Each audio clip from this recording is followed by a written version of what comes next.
চলে এলাম পমফ্রেট মাছ নিয়ে। পমফ্রেট মাছ রান্না করব। এই যে সবে বাজার থেকে এনেছে, এখন এগুলোকে কেটে ধুয়ে পরিষ্কার করে নেব। এই যে মাছগুলোকে ভালো করে কেটেছি। এই মাছ কাটতে কিন্তু একদমই সময় লাগে না, আর কোনো সেরকম আঁশ থাকে না। জাস্ট ওই পাখনাগুলো আর পেটের কাছ থেকে কেটে নোংরাটা বার করে দিলেই হয়ে যায়। আর ভালো করে ধুয়ে নিয়েছি। এবার নুন, হলুদ আর একটু সর্ষের তেল মেখে আমি কিছুক্ষণ রেখে দেবো। ভালো করে যে নুন আর হলুদটা মাখিয়ে নিচ্ছি, মেখে 10 মিনিট একটু রেখে দেবো। পমফ্রেট মাছে কিন্তু আমি একটু আলু দেবো, কয়েক টুকরো আলু কেটে নিচ্ছি। আর এদিকে একটা মশলা করে নিচ্ছি, আদা, রসুন, পেঁয়াজ, কাঁচা লঙ্কা আর জিরে গুঁড়ো দেবো, ধনে গুঁড়ো দেবো। আমি কিন্তু এর মধ্যে পেঁয়াজ, রসুন একটু ব্যবহার করেছি। ভালো করে মিহি একটা পেস্ট করে নিলাম। এবার মাছগুলোকে আমি ভেজে নেব। মাছগুলো কিন্তু একদম ছোট ছোট নয়, মিডিয়াম সাইজের। কড়াইয়ে কিন্তু আমি বেশ কিছুটা তেল দিয়ে দেবো, একটু বেশি পরিমাণে তেল দেবো। মাছ কিন্তু আমার এখানে কয়েকটা নয়, অনেকগুলো মাছ এখানে, যার জন্য একটু একেবারেই বেশি করে তেল দিয়ে দিয়েছি। আর মাছ কিন্তু 3-4টে করে ভাজবো, একসাথে দেওয়া যাবে না। আমি 3টে করে মাছগুলো সব ভেজে নেব। আর এই মাছ কিন্তু খুব কড়া করে ভাজা যাবে না, একদম হালকা, খুব নরম মাছ কিন্তু। আমি কিন্তু হালকা লালচে ধরলেই মাছটাকে তুলে নেব হালকা করে। এই দেখো, এরকম হালকা হালকা করে ভেজে নেব সব মাছগুলো। মাছটা ভাজা হয়ে গেছে, এবার মাছগুলোকে তুলে নিচ্ছি।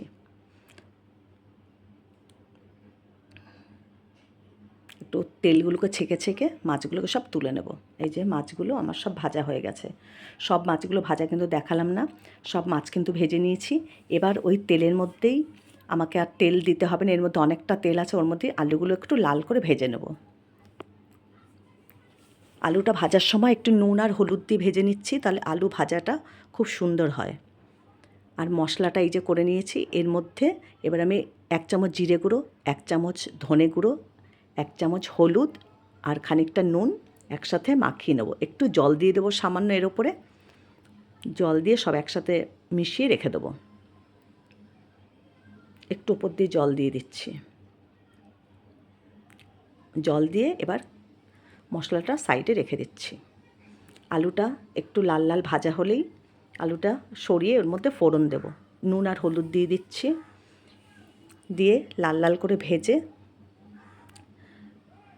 একটু কড়াইয়ের সাইডে করে রাখবো। এর মধ্যে সম্বার দেবো একটু কালো জিরে দেবো, আর একটু সাদা জিরে, আর একটা তেজপাতা, আর একটা শুকনো লঙ্কা। যে কালো জিরে, সাদা জিরে নিয়ে নিয়েছি, শুকনো লঙ্কা একটা নিয়ে নিয়েছি। একটু নাড়াচাড়া করে তারপরে আমি এর মধ্যে দিয়ে দেবো তেজপাতা। একটা তেজপাতা দিয়ে দিলাম। আমি পেঁয়াজ রসুন ব্যবহার করছি শুধু, কিন্তু জিরে আদা দিয়ে ধনেপাতা দিয়ে দারুণ লাগে শুধু করলেও। আমি একটু পেঁয়াজ রসুন দিয়েই করছি। মশলাটা এর মধ্যে ঢেলে দিলাম। খুব ভালো করে মশলা কষাতে হবে। সামান্য একটু চিনিও দিয়ে দিলাম।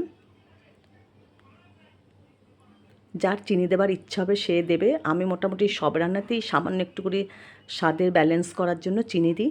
খুব ভালো করে মশলাটা কষিয়ে নেব। যতক্ষণ না মশলাটা ভালো করে কষে আসছে ততক্ষণ কিন্তু কষে যেতে হবে। খুব ভালো করে মশলা কষা হয়ে গেছে, দেখো কড়াই থেকে উঠে আসছে। এই যে খুব ভালো করে মশলা কষিয়ে নিয়েছি। এবার পরিমাণ মতন জল দিয়ে দেবো। খুব বেশিও জল দেবো না, আমার মাছ কিন্তু অনেকগুলো। পরিমাণ মতন জল দেবো, আর একটু জল লাগবে। এবার ভালো করে জলটার সঙ্গে মশলা আলু সব ভালো করে মিশিয়ে দেবো। মিশিয়ে দিয়ে এবার একটা থালা দিয়ে ঢাকা দিয়ে দেবো। ঝোলটা ফুটে উঠেছে, এই যে ফুটে উঠলেই সব মাছগুলো আমি এবার দিয়ে দেবো। আলু তো সিদ্ধ হয়েই গেছে। এবার মাছগুলোকে সব দিয়ে দেবো আস্তে আস্তে করে। মাছগুলো আস্তে আস্তে করে দিতে হবে, পমফ্রেট মাছ খুব কিন্তু নরম। এই যে আস্তে আস্তে করে আমি একটা একটা করে দিয়ে দিচ্ছি, কিছুটা দিয়ে তারপরে সবগুলো আস্তে করে ঢেলে দেবো। আর মাছগুলোর ওপর পর্যন্ত জলটা দেবো, কারণ একদম মাখা মাখা তরকারিটা করব, মাছের তরকারিটা করব। এবার সব মাছগুলোকে আমি একেবারে আস্তে করে ঢেলে দিচ্ছি। এই যে পমফ্রেট মাছ খেতে কিন্তু দারুণ লাগে। আর মশলা কষানোর সময় আমি সামান্য একটু গরম মশলা, খুব সামান্য দিয়েছি একটু গরম মশলা। এই দেখো এই পর্যন্ত জল দিয়েছি, আর কিন্তু জল দেবো না। এবার ঢেকে টকবক করে ফুটিয়ে নিলেই মাছ কিন্তু একদম রেডি। তোমাদের যদি ভালো লাগে ইউটিউব চ্যানেলটাকে সাবস্ক্রাইব করো, লাইক করো, কমেন্ট করো, শেয়ার করো। এই যে মাছের ঝোলটা একদম মাখা মাখা অবস্থায় নামিয়ে নেব। হয়ে গেছে মাছের ঝোল, গ্যাসটা এবার অফ করে দেবো। পমপ্লেট মাছের ঝোল আলু দিয়ে একদম রেডি। দারুণ লাগে পমপ্লেট মাছের ঝোল এইভাবে করে খেতে। পমপ্লেট মাছের ঝোল কিন্তু একদমই রেডি হয়ে গেছে।